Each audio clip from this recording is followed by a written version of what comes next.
Confident Eaters, we have a special guest on today. Jovonnie Ford is joining us. Jovonnie, I'll let you introduce yourself.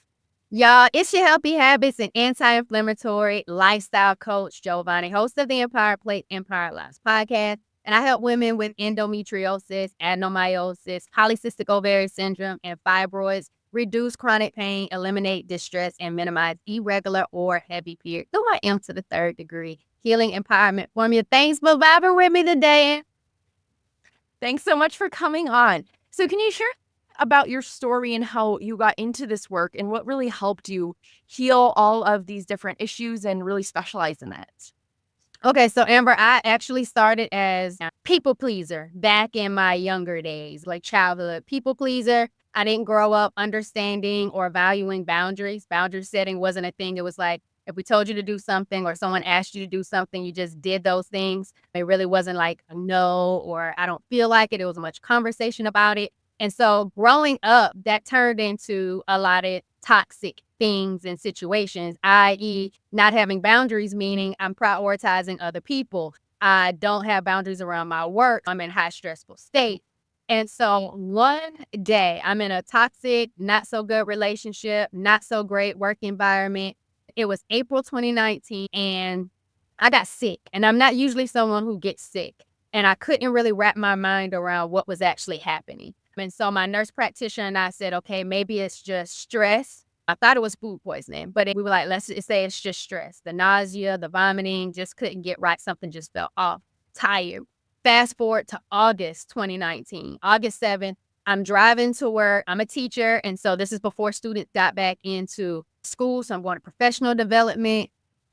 Amber, this sharp, debilitating pain resonated on my right side so bad that I get weak while I'm driving. I end up swerving into the lane that's on my right-hand side. Right behind me was an 18-wheeler truck. I had just enough strength to get back into my lane before that truck was about to hit me from behind. I was like, at this point, I cannot take this pain as nothing. I need better understanding of what's going on inside of my body. I never felt this type of pain before. Called my nurse practitioner. She told me to go to the emergency room. They need to do imaging. They need to see what's going on inside of my body. Told me exactly what to say.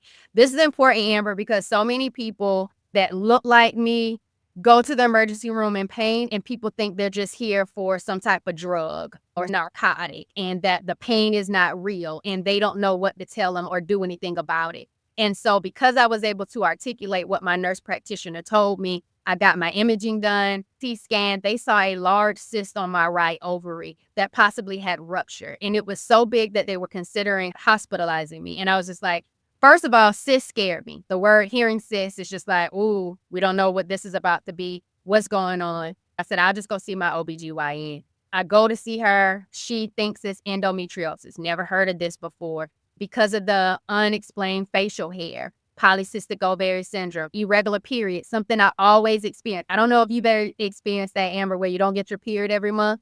People used to always tell me, oh, well, it's because you ate something, or oh, you might just be stressed, or oh, your body's going through changes, so you might not always have your period.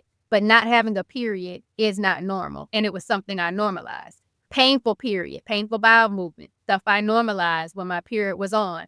That I started that journey of figuring out what was going on. And she said I could be put on birth control. And I was like, I'm not for it. I don't know if you heard people with period pain and, birth control is always that first thing that they want to suggest. And I was like, nah, I'd rather know what's really happening inside of my body. So I did opt for the surgery because I feel like knowledge is empowering. So she ended up sending me to a specialist. And guess who that was to her? Her husband. And so I was like, oh my God.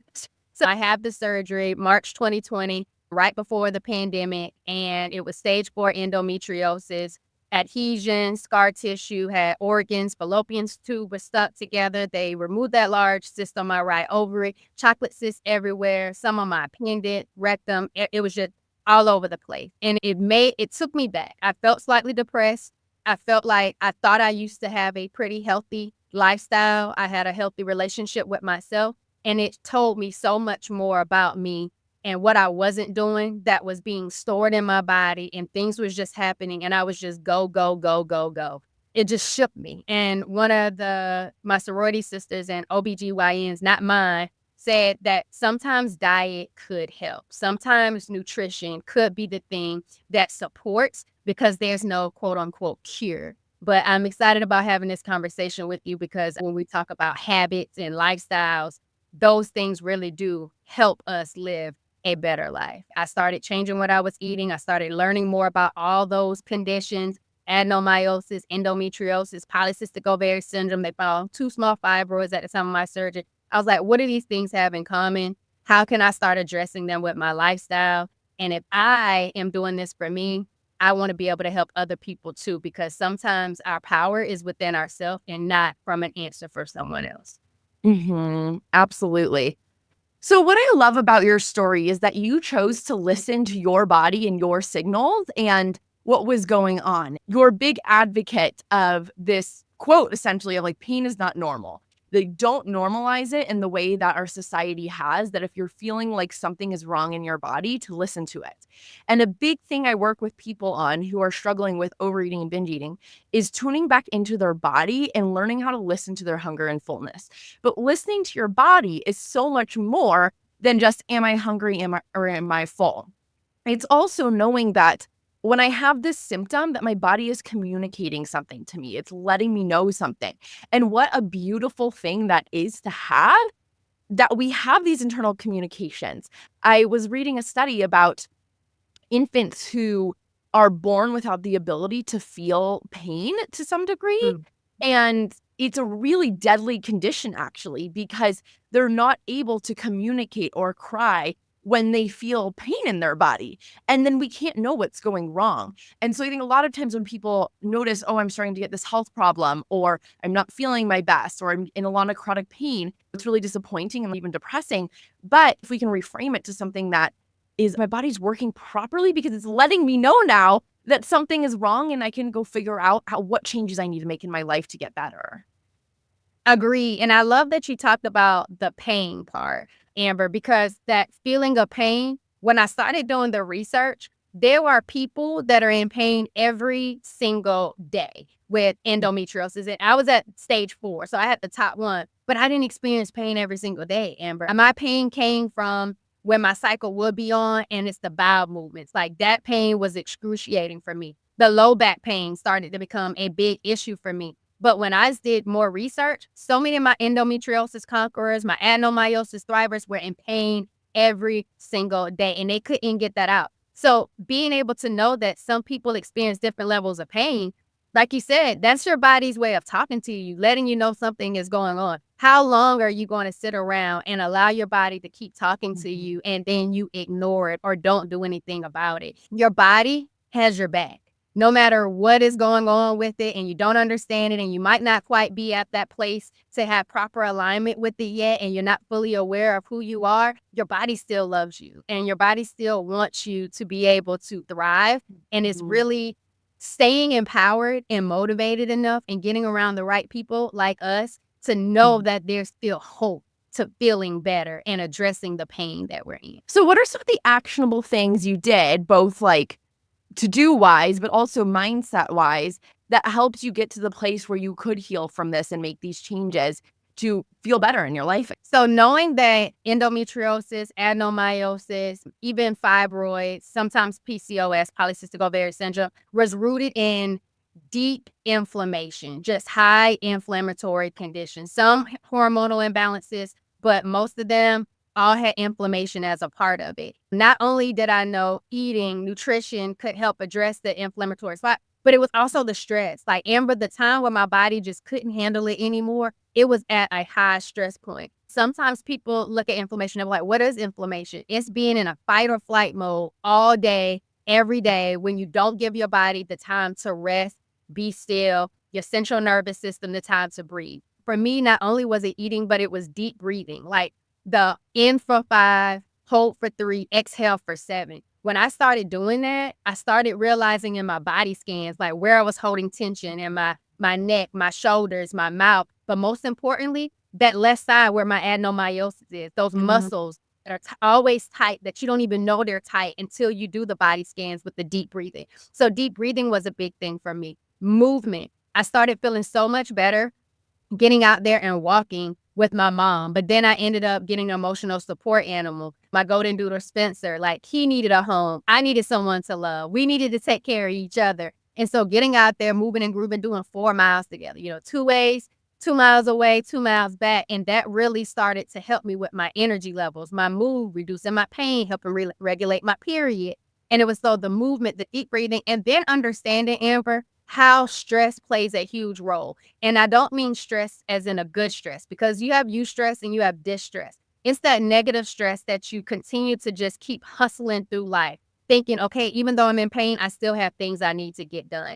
And it's like, slow down. You need to address the things that are causing you stress, because your body keeps score. Your body still knows and holds on to those things. That's keeping you inflamed. That's keeping you unable to truly live, thrive, and vibe at your highest, because you're not addressing the stress. And I think we don't talk enough about making sure the things that are stressing you out, you address them so you can get them out of you and away from you. And that was something that I dealt with a lot. Like, I wasn't addressing the stress because it was like, either I didn't want to have the hard conversations, or I just had other things to do. And it's like, I'm not even going to worry about that. I'm going to just keep going. So identifying some of the things that are stressing you out and really figuring out a way to process those emotions and get support with it so you can thrive and allow yourself to not be in so much pain or inflamed. Absolutely. I'm a big advocate of, when I teach eating habits, that in order to stop binge eating, you don't need to get all your ducks in a row and solve every stressor in your life, because that's sometimes the mindset that traditional recovery and therapy methods teach, is like, okay, in order to stop binge eating, you have to be not stressed at all. And I teach a very habit-based approach. But what I will say is, with everything you've been sharing and like kind of what I teach, who I see someone like Jovonnie for is the next step. And after you stop binge eating, when you're like, okay, I've healed my relationship with food, I'm feeling a little bit better, but I still have some of these maybe other health issues that I want to get to the next level with. And I want to make sure I'm absolutely feeling my best. But we can't do that if we are still in all of this all or nothing thinking around food and really having this toxic relationship around food.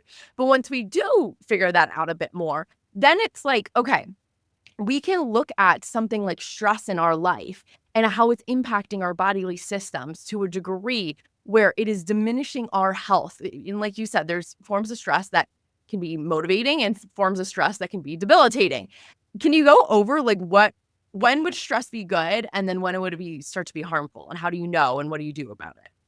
So I'm going to start with the good stress. And so the good stress has you motivated. It has you confident. It has you encouraged about living and embracing this journey called love. Like, I know you're helping people with binge eating. I'm helping people with mindset, mindful eating, movement in regards to my holistic habits. And I know for you and me both, Amber, deep down, the journey came to loving ourselves on a whole different level that we probably never experienced until we started going through these things.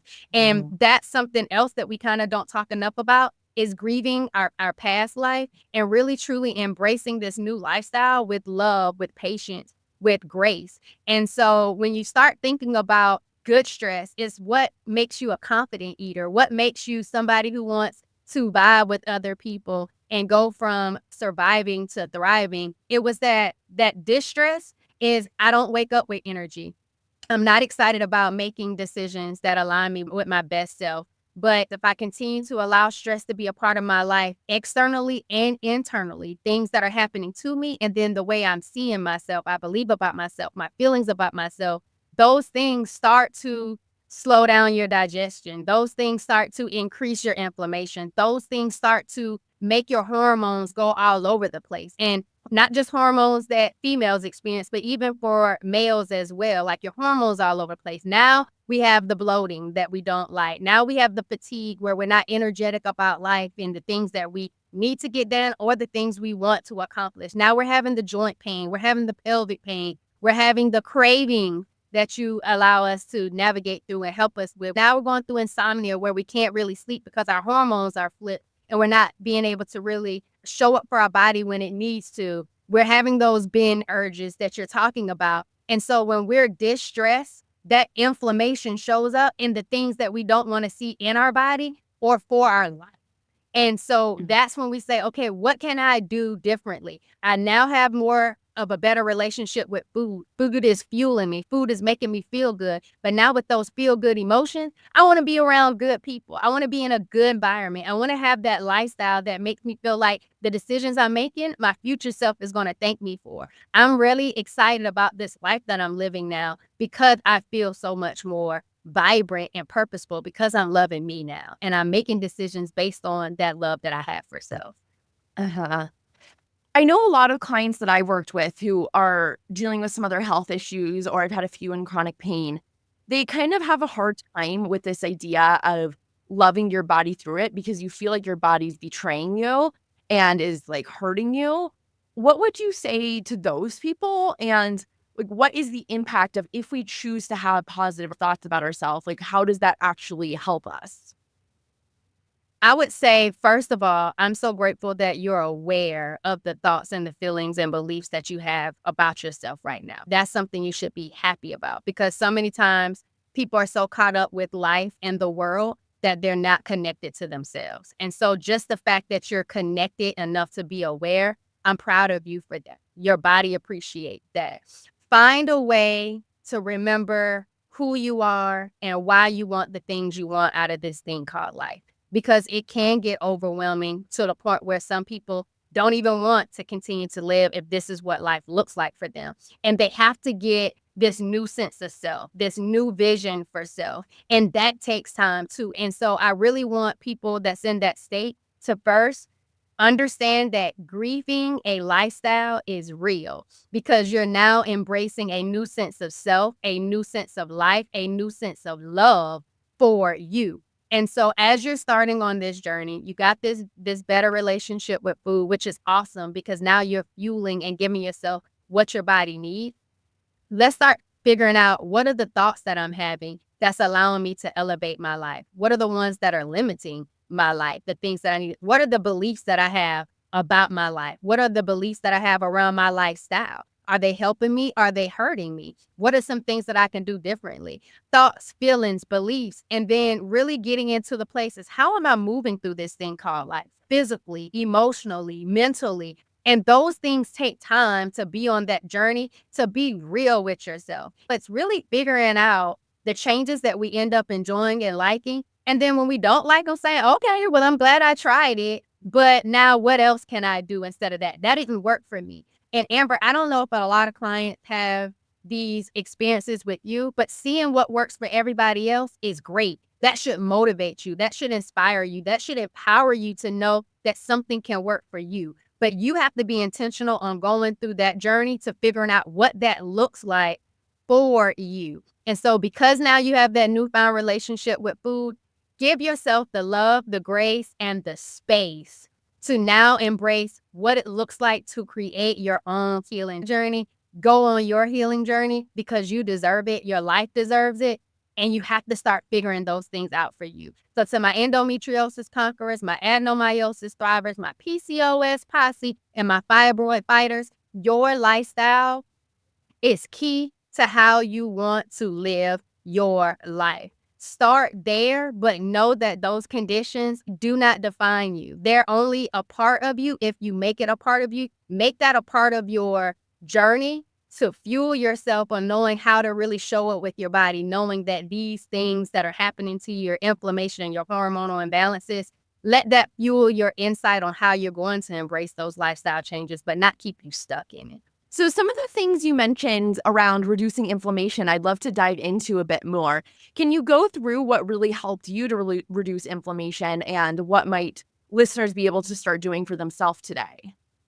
So first it started with, like we talked about, for me was the eating, the food, and realizing the inflammatory ingredients that are in some of the things that I was consuming. And so being mindful of those ingredients, like I go into the grocery stores now and I'm looking at nutritional labels. I have a background as a health promotion degree, certified health education specialist. So I have insight on it. But Amber, they never taught us how to create healthy habits to live a thriving lifestyle. I don't know if anyone taught you that, but that's not something we grew up learning in school or even within our families that was highly valuable. but really looking at the ingredients I was eating when it came to food, figuring out that relationship with food. But then it really got into stress and stress management and knowing that I couldn't just allow myself to not have boundaries. I needed to set boundaries. So those of you that are having, some issues around pain, inflammation, look at your boundaries. Check your boundaries. Do you have good boundaries in place?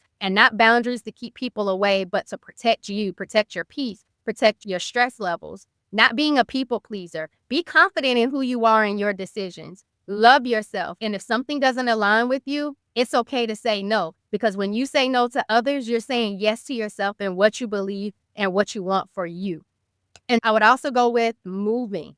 People do not understand the power of movement when it comes to deep breathing, the power of movement when it comes to just stretching your body or even just walking. Those things help with reducing inflammation as well. I would say some of those things are the things that I would say to start with. Boundary setting, deep breathing exercises, minimizing and eliminating the stressors in your life, being aware of toxic things in your environment and toxic things you're putting on your body and your clothes, things of that nature as well, and just get to moving. But take your time. You heard those list of things that I'm doing. Choose one. If you're listening to this episode today, choose one of those things to start helping reduce your inflammation, because you can eat the great foods, you can have the great relationship with food, but it's still areas where you're keeping your body in fight or flight mode with that inflammation. There's so many different ways you can address that and help your body out. Don't overwhelm yourself with it, but choose one, really get it into a habit, your flow of your life, and then figure out what you want to do next. Mm-hmm. So something I see a lot of people do when they hear that information, and I just kind of want to call it out for anyone who might be thinking it, is like, oh no, you said just choose one, but like, I don't know what's toxic. I don't know what to eat. I'm just confused now. There's so much to do out there. Do you ever have anyone who gets into that mindset or experienced it yourself? And what do you do with that if they're getting into, okay, I got to be good with foods and I got to be perfect and do it all right? So it kind of goes back to this concept that both of us love, mindful eating. And so I used to say I'm a mindful eater. And then I took a mindful eating course and I was like, oh, I love this so much. It helps people with, their relationship with food. And it's like, if you have a craving, if it's something that you really want, okay, sit with that. What are those emotions that you're having with that? Is it really a craving? If it's so, go have a cookie. You don't have to have a dozen of cookies, but go have that cookie, enjoy it, do what it is that you would like to do in regards to that. So it was you don't have to do the all or nothing. I'm plant-based because I saw the benefits. My body thrived and enjoyed being on plant-based. My goal isn't to make people plant-based eaters. My goal is for them to live an anti-inflammatory lifestyle. That's not just food. It goes back into the moving, the breathing, all the other things that keep your body inflamed, the stress. For me, I just really feel like we don't do enough to truly show up and address inflammation because we don't always know. And people who struggle with it, they think it has to be all or nothing. But once you start choosing that one thing and you're consistent and you start seeing the benefits of what's happening, it should fuel you and motivate you to keep going in that direction. And I think too, Amber, and I'm glad you're calling it out. Some people say, I'm doing really good. I've been doing good. And as soon as they feel like they messed up, I say it all the time, and my followers know, progress over perfection. Nobody wants a perfect life or a perfect lifestyle. The goal is for you to progressively get better at loving yourself, embracing your healing journey, and doing things in your lifestyle that better support the life that you believe you deserve. And so it's all about progress over perfection. Don't beat yourself up, because when you have that shame turns into something negative, and then here we go back with fueling your inflammation. And that's not what life is all about. Like, it's all about control and discipline, but it comes in time. It's not supposed to happen overnight. So give yourself the grace if you are doing good things. Highlight the good things that you have done that day, and don't beat yourself up over the things that you wish you would have done better. Just apply that till tomorrow. And if it doesn't happen tomorrow, guess what? Hopefully you get next week to try again. Right. So what I really am hearing is that inflammation is coming from more than just what we eat. All our mind tends to focus on is how can I be perfect around food? It's like there's so much else around our health that we can also work on while we're also healing our relationship with food. And I also just want to mention that one of the most inflammatory thing we can do is binge eat. because we're tend to be binge eating on very high carb, high sugar food. And so if that's where you're at right now, like first just having a moment of compassion of, okay, this is where I am, but knowing that that is a huge inflammatory thing that you're doing to your body, not just because of what you're eating, but also the way you're eating it. When you're consuming it at a very fast rate, it's coming into your body all at once. You're usually consuming it like on its own, not with any other protein or fiber to help process it. So it's a big influx for your body that is very taxing on your system. If you are dealing with any sort of health issue, solving your binge eating is going to help that health issue too. Even if you don't even change what you eat, even if you just change the amount that you eat and the way that you are eating it, and you start eating more mindfully and slower and in smaller quantities of that will help drastically. You don't have to make this overhaul of your entire eating habits in life of the what to eat. It can be like these little things that make a huge difference. Agree.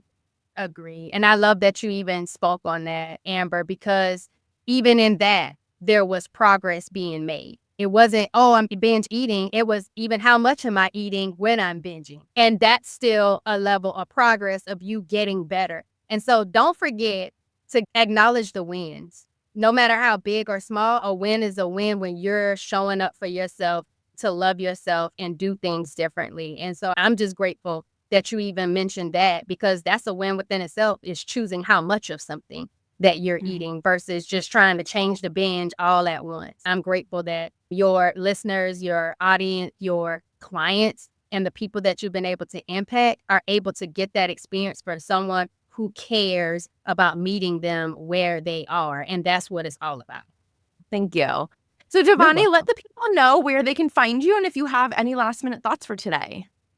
Okay, so you all can find me. I'm on YouTube, Wellness with Jovonnie, Jovonnie, on all platforms. Instagram and YouTube are my main platforms that you can find me on. You can also listen to the Good Vibe Studio by tuning into the Empowered Plates, Empowered Lives podcast, where I'm having conversations with other people. I've also have some solo episodes, really helping you get empowered about your healing journey, making it your own, and having some really good conversations about it. Maybe you see yourself in some of those conversations and you find some ways that you might want to adapt and utilize tools within your healing journey.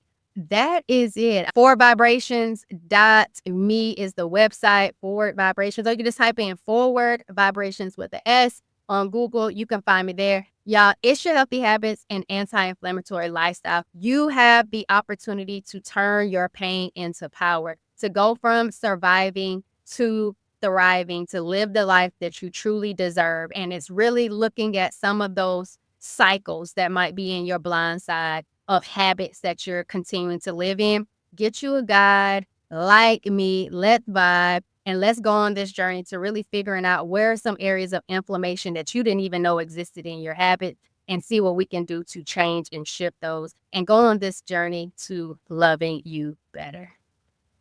Thanks so much for coming on, Jovonnie. Yes, ma'am. Thank you for having me, Amber.